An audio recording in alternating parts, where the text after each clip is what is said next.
Еще недавно в сетях здесь было такое низкое напряжение, что лампочки светили в пол накала, а холодильники и стиральные машины могли выйти из строя. Теперь же энергетики установили новые железобетонные столбы и протянули около 500 метров более мощного электропровода.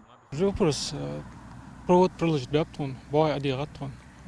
Вопрос, со вопрос, решить, но то, что ханы жужжит, что то перепады шамар лахти житука. Да, вот уже света бай адигат, хоз бол ходика бяп, провод аж блабдикор, бол дика бяп.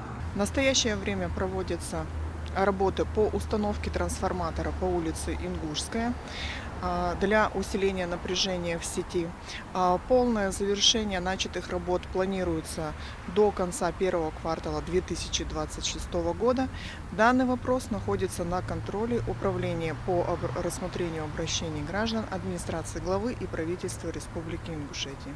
Вопрос двинулся с мертвой точки после обращения напрямую к главе субъекта. Во время прямой линии с Махмудом Али Калиматовым в декабре прошлого года Ваха Балкоев рассказал в наш телеэфир о проблеме с низким напряжением в сети. Главой Республики Ингушетия обращение Балкоева Вахи Хасановича было направлено для исполнения в администрацию Малгобекского муниципального района, а также в адрес Ингушэнерго. О том, что именно уже сделали для решения проблемы с электроснабжением, нам рассказал глава местной администрации Юсуп Костоев. Он лично курирует работы на месте. 18 столбов мы установили и натянули провод СИП-435, самую мощную трансформатор. Это СИП.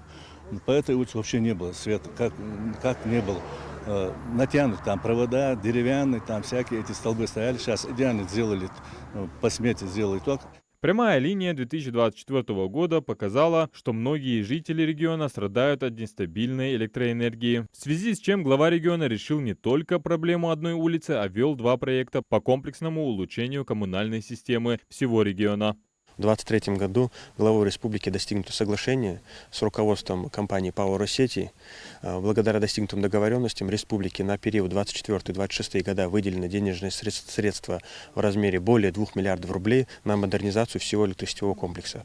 В последующем, благодаря вот этим договоренностям, подобных проблем в нашем регионе будет все меньше и меньше. До конца 2025 года все электросетевое имущество необходимо передать системообразующей территориальной сетевой организации, которая будет являться единым поставщиком Центра надежного обеспечения качественным электроснабжением жителей Республики Ингушетия.